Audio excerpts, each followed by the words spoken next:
College पहुंचकर आज सौम्या ने एक बार भी अपना मोबाइल नहीं देखा और बस पूरा ध्यान पढ़ाई में ही लगाने लगी।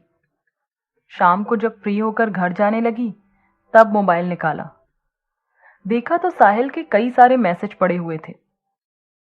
गुड मॉर्निंग जान, कहाँ हो, क्या कर रही हो, सो रही हो क्या, हेलो, और भी कई सारे। इतने सारे मैसेज देखकर सौम्या के चेहरे पर मुस्कान आ गई। सौम्या को मुस्कुराता देखकर उसके साथ चल रही वैशाली ने सौम्या के हाथ से मोबाइल छीन लिया और साहिल के मैसेज पढ़ने लगी। सौम्या वैशाली के हाथ से अपना मोबाइल छीनने की असफल कोशिश करती रही। वैशाली ने जब सारे मैसेज पढ़ लिए तो सौम्या को मोबाइल वापस करते हुए बोली, वाह वाह, बड़े बेताब से तेरे सरकार नजर आते हैं, और खुद ही अपनी बोली हुई बेतुकी सी लाइन पर खिलखिलाकर हंसने लगी। सौम्या ने अपना मोबाइल संभाला और सबसे पहले साहिल को टॉक टू यू लेटर का मैसेज भेजा। फिर वैशाली से बोली, तू ना सच में बहुत परेशान करती है मुझे। मैं तो भगवान से दुआ करती हूँ कि तुझे भी जल्दी से किसी से इश्क विश्क हो जाए और फिर तू हम दोनों के मजे लेना बंद कर दे। ना जी ना मैडम, आपका ये ख्वाब तो कभी पूरा नहीं होगा। हम ठहरे मनमौजी इंसान जो हमें झेल सके ऐसा जिगर वाला कौन होगा यहाँ भला। और फिर तुझे देखकर मुझे वैसे ही ये इश्क वगैरह से ना परहेज होने लगा है। आ बैल मुझे मार वाली कहावत है। जानबूझकर कौन चाहेगा भला कि पढ़ाई भी डिस्टर्ब हो और नींद भी पूरी ना हो। और वैशाली अपनी बात पूरी कर पाती उससे पहले ही सौम्या वैशाली को टोकते हुए बोली, अरे अरे अरे, देख कर पीछे देख, पीछे। सौम्या और वैशाली बातें करते हुए पैदल ही चले जा रहे थे। रोड पर हल्का फुल्का ट्रैफिक था। वैशाली और सौम्या बातों में इतने बिजी थे कि उनका ध्यान अपने आसपास बिल्कुल भी नहीं था। जब सौम्या ने वैशाली को पीछे देखने को कहा तो वैशाली के ठीक पीछे एक बाइक थी जो बहुत जल्दबाजी में ब्रेक लगाने से रोकी गई थी और वैशाली उससे टकराने से बाल बाल बच गई थी। उस बाइक पर दो लड़के बैठे थे जो सौम्या और वैशाली की एज के ही लग रहे थे। अचानक ब्रेक से जैसे ही बाइक ची ची की कर्कश आवाज के साथ रुकी, बाइक पर सवार लड़का हड़बड़ाहट में वैशाली से बोल पड़ा, सॉरी भाई साहब। वैशाली जो पहले से ही थोड़ा गुस्से में थी, उस लड़के के मुंह से अपने लिए भाई साहब सुनकर और आग बबूला हो गई और एक साइड होते हुए तेज आवाज में बोली, देखकर चलाया करो बहन जी। दोनों लड़के वैशाली का ऐसा रिएक्शन देखकर शॉक्ड हो गए। वे बेचारे अपना सा मुंह लेकर आगे बढ़ गए। पास खड़ी सौम्या वैशाली को देखकर जोर जोर से हंसने लगी और चिढ़ाते हुए बोली, वाह, तुम्हारा सेंस ऑफ ह्यूमर तो कमाल का है भाई साहब। वो बेचारे भी सोचेंगे किससे पंगा ले लिया। बात करते करते सौम्या हंसती जा रही थी। वैशाली जो काफी गुस्से में थी, सौम्या की बात सुनकर हंस पड़ी और बोली, अजीब लोग थे यार, जाने कहां कहां से चले आते हैं। ऐसे ही बातों बातों में दोनों अपने अपने घर पहुंच गई।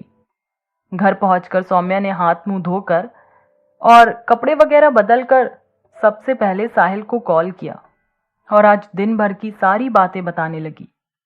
वैशाली के साथ रास्ते में जो कुछ भी हुआ वो भी बताया तो साहिल भी सुनकर हंसने लगा और बोला, सच में कमाल है वैशाली भी, बेचारे लड़के। सौम्या और साहिल का तो ये अब रोज का ही सिलसिला हो गया था, अपनी हर बात शेयर करना, लेकिन नजदीक आते एग्जाम की टेंशन भी थी दोनों को। इसलिए दोनों ने डिसाइड किया कि एक टाइम फिक्स करके बस उसी टाइम पर बात किया करेंगे, जिससे पूरे दिन का बाकी टाइम पढ़ाई के लिए निकाल सके। ऐसा तय करके दोनों ने ही अब बात करना काफी कम कर दिया था। अब बस हर रात सोने से पहले दोनों एक बार बात कर लेते थे, या फिर दिन में जब कुछ बहुत अर्जेंट हो तभी। सौम्या और साहिल दोनों ही पढ़ाई में अपना मन लगाने लगे। एक दिन सौम्या वैशाली के साथ जब कॉलेज वापस आ रही थी तो अचानक बाइक पर वही दो लड़के सौम्या को फिर से दिखे रास्ते में। जिनसे वैशाली उस दिन टकराते टकराते बची थी। सौम्या ने उन लड़कों को देखा तो उस दिन की बात याद आ गई और हंसकर उसने वैशाली के कंधे से अपने कंधे को टकरा कर कहा, ओए देख देख तेरी बहन जी। वैशाली को पहले कुछ समझ नहीं आया। जब उसने मुड़कर उन लड़कों की तरफ देखा तो उसे भी याद आ गया। वैशाली के चेहरे पर स्माइल आ गई और वह मुस्कुराते हुए बोली, चल छोड़ना यार। फिर दोनों वापस अपने रास्ते चलने लगी। तभी बाइक सवार वे दो लड़के वैशाली के पास से गुजरते हुए हेलो भाई साहब कहते हुए तेज रफ्तार से आगे निकल गए। वैशाली और सौम्या दोनों ही ठगी सी खड़ी रह गई और बस उन दोनों लड़कों को जाते हुए देखती रही।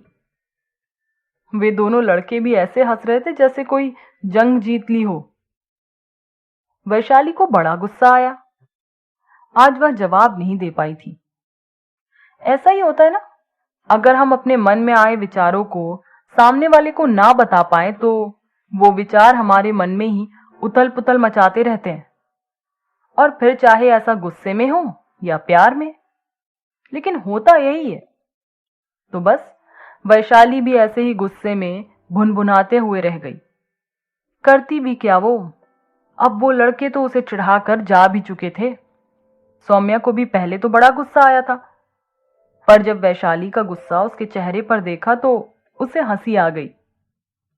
सौम्या वैशाली से बोली, अब छोड़ यार, तू पागल थे, कहा और चले गए, तू क्यों अपना मूड ऑफ कर रही है।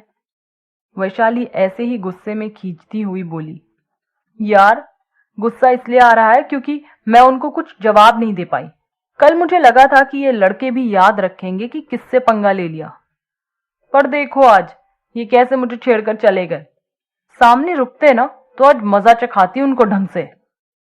वैशाली को ऐसा गुस्सा करते देखकर सौम्या बोली, अरे जाने दे, तू इग्नोर कर, उन्होंने जो कहा वो हमने सुना ही नहीं, ये सोच ले तू तो बस, बाकी सब छोड़ दे। ऐसा कहकर सौम्या ने वैशाली को समझाया और उसका मूड ठीक करने की कोशिश करने लगी। वैशाली भी सौम्या की बात मानकर उन लड़कों को छोड़ टॉपिक चेंज करते हुए अपनी और सौम्या की पढ़ाई की बात करने लगी और सौम्या से बोली, यार सौम्या मुझे मैथ्स के कुछ टॉपिक क्लियर नहीं हो पा रहे, तो क्या तू मुझे समझा देगी, और तुझे फिजिक्स में जो भी प्रॉब्लम हो वो मैं कर दूंगी सॉल्व। तो मैं सोच रही थी क्यों ना हम साथ में पढ़ाई किया करें, कभी तू मेरे घर आ जाना, कभी मैं आ जाया करूंगी तेरे घर, ठीक है। वैशाली की ये बात सौम्या को भी सही लगी। वह सहमति जताते हुए बोली, हाँ यार ये ठीक रहेगा, वैसे भी अब कॉलेज में ज्यादा पढ़ाई नहीं हो रही आजकल, बस एग्जाम के लिए रिवीजन करवा रहे हैं, तो जब कोई क्लास नहीं हुआ करेगी तब हम कॉलेज के गार्डन में एक दूसरे के साथ बैठकर पढ़ लिया करेंगे, और जब कॉलेज नहीं आना होगा तो एक दूसरे के घर आ जाया करेंगे।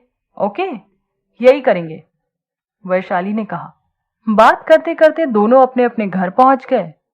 घर पहुंचकर सौम्या तो रोज की तरह अपने रूटीन में लग गई, मगर वैशाली का मूड अभी भी खराब था उन लड़कों की वजह से। आखिर कौन थे वे लड़के? क्या वे वैशाली और सौम्या को दोबारा मिलेंगे? जानने के लिए